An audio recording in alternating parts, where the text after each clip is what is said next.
ദൈവത്തിന് സ്വസ്ത്രം, ദൈവനാമം വാഴ്ത്തപ്പെടട്ടെ. ലോകത്തിൽ പല പുസ്തകങ്ങളുണ്ട്. ജീവനുള്ള പുസ്തകം ഒന്ന് മാത്രമേ ഉള്ളൂ. ജീവനുള്ള പുസ്തകം ഒന്ന് മാത്രം. കാരണം ജീവിക്കുന്ന യേശു ഇതിലുണ്ട്. അപ്പൊ ആ യേശുവിനെ കുറിച്ച് പല കാര്യങ്ങളും പ്രവാചകന്മാർ വഴി പറഞ്ഞിട്ടുള്ളത് പല സ്ഥലങ്ങളിലായിട്ട് പറഞ്ഞിട്ടുണ്ട്. ഞാൻ കുറെ കുറിച്ച് വെച്ചിട്ടുണ്ട്. ഇങ്ങനെ തുടങ്ങണേ. ഞാൻ ഒരിക്കലൊരു യുവാവ് ഒരു വൃക്ഷം വെട്ടുകയായിരുന്നു. വെട്ടിക്കൊണ്ടിരിക്കുമ്പോൾ അതിൻ്റെ കൊമ്പുകളൊക്കെ വെട്ടണമല്ലോ. അങ്ങനെ കൊമ്പ് വെട്ടിക്കൊണ്ടിരിക്കുമ്പോൾ ഇരിക്കുന്ന കൊമ്പാ വെട്ടണേ. ഇരിക്കുന്ന കൊമ്പ് വെട്ടിക്കൊണ്ടിരിക്കുകയാണ്. അപ്പൊ തീർച്ചയായിട്ടും നിങ്ങൾക്കറിയാം എന്താ പറ്റുന്നില്ലേ. അപ്പൊ അതുവഴി പോയ ഒരാൾ പറഞ്ഞ്, ഹലോ ഹലോ എന്താ ചെയ്യണേ? എടോ അത് വീഴും, താനും കൊമ്പും കൂടി വീഴും.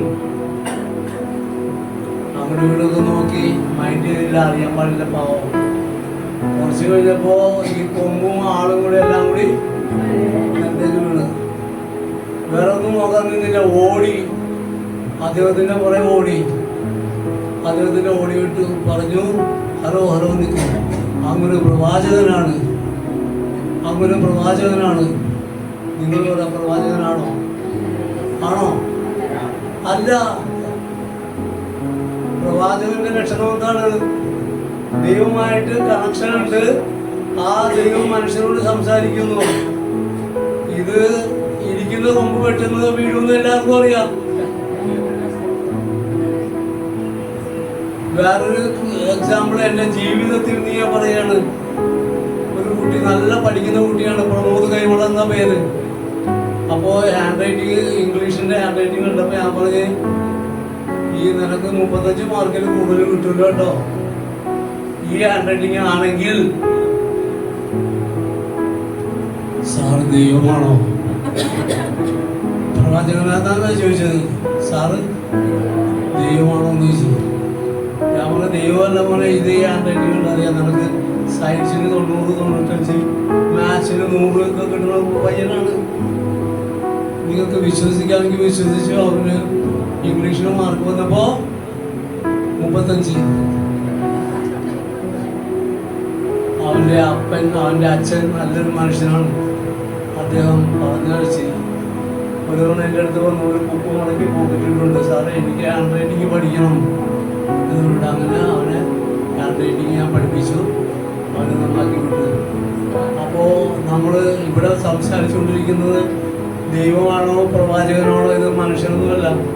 ഇതിപ്പോ നമ്മളിപ്പോ സംസാരിക്കാൻ പോകുന്ന വിഷയങ്ങൾ ദൈവവചനമാണ്.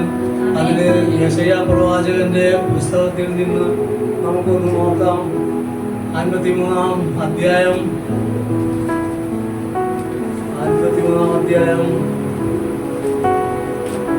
3 മുതൽ.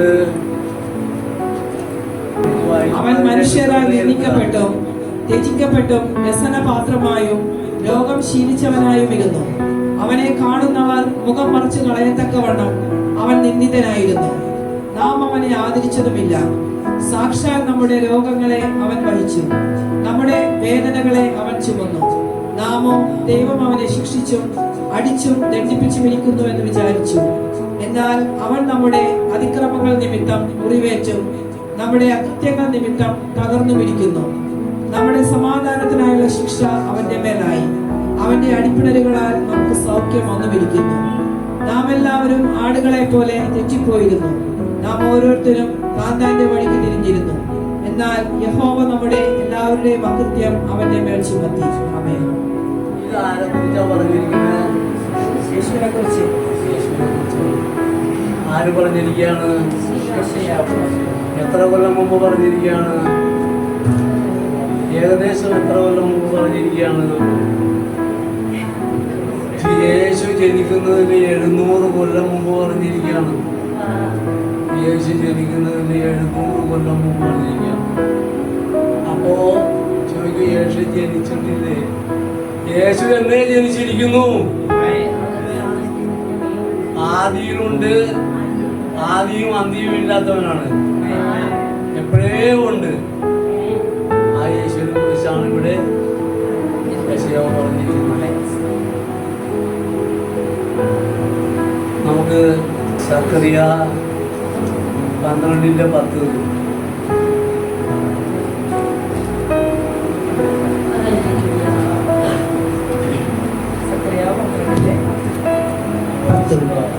ഞാൻ ദാവീദ് ഗൃഹത്തിന്മേലും യെരൂശലേം നിവാസികളുടെ മേലും കൃപയുടെയും യാചനകളുടെയും ആത്മാവിനെ പകരും. തങ്ങൾ കുത്തിയിട്ടുള്ളവങ്കിലേക്ക് അവർ നോക്കും. ഏകജാതനെ കുറിച്ച് വിലപിക്കുന്നത് പോലെ അവർ അവനെ കുറിച്ച് വിലപിക്കും. ആദ്യജാതനെ കുറിച്ച് വ്യസനിക്കുന്നത് പോലെ അവർ അവനെ കുറിച്ച് വ്യസനിക്കും. ആരെക്കുറിച്ചാണ് പറഞ്ഞിരിക്കുന്നത്? ആരെക്കുറിച്ചാണ്? യേശുവിനെ കുറിച്ച്.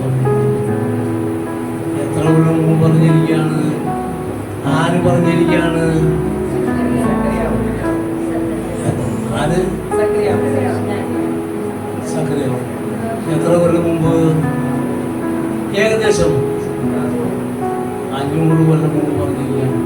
യേശു ജനിക്കുന്നതിന് 500 കൊല്ലം മുമ്പ് പറഞ്ഞിരിക്കുകയാണ്. നമുക്ക് അടുത്തേക്ക് നോക്കാം. സങ്കീർത്തനം 22. 17 വരുന്നു. എന്റെ അസ്ഥികളൊക്കെയും എനിക്ക് എണ്ണാം. അവർ എന്നെ ഉറ്റുനോക്കുന്നു. എന്റെ വസ്ത്രം അവർ പകുത്തെടുത്തു. എന്റെ അങ്കിക്കായി അവർ ചീട്ടിടുന്നു. നീയോ യഹോവേ അകന്നിരിക്കരുതേ. എന്റെ തുണയായുള്ളവേ എന്നെ സഹായിപ്പാൻ വേഗം വരയണമേ. ഇത് ആര് പറയാണ്? യേശു തന്നെ പറയാണില്ലേ? അവർ എൻ്റെ അസ്ഥിയെ അവർ എൻ്റെ ഉടുപ്പിനായി ചീട്ടിട്ടു. നമ്മളിത് പറഞ്ഞിട്ടുണ്ടല്ലോ അല്ലേ? ഇത് ആർക്ക് വേണം എന്ന് ചോദിച്ചുകൊണ്ടിരുന്നതാണ് ലോട്ടിടുന്നതാണ്. അത് ഈ സങ്കീർത്തനം എഴുതുന്നുണ്ട്. എത്ര വർഷം മുമ്പ് എഴുതിയിരിക്കുകയാണ്? പറഞ്ഞു 1000. Very good. 1000 കൊല്ലം മുമ്പ് എഴുതിയിരിക്കുകയാണ്. 1000 കൊല്ലം മുമ്പ് എഴുതിയിരിക്കുകയാണ്.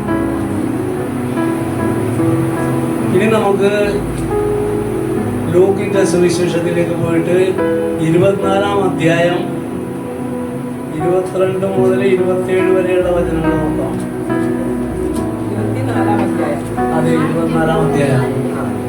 ഞങ്ങളുടെ കൂട്ടത്തിൽ ചില സ്ത്രീകൾ രാവിലെ കല്ലറയ്ക്കൽ പോയി. അവന്റെ ശരീരം കാണാതെ മടങ്ങി വന്ന് അവൻ ജീവിച്ചിരിക്കുന്നുവെന്ന് പറഞ്ഞ ദൂതന്മാരുടെ ദർശനം കണ്ട് എന്ന് പറഞ്ഞ് ഞങ്ങളെ ഭ്രമിപ്പിച്ചു.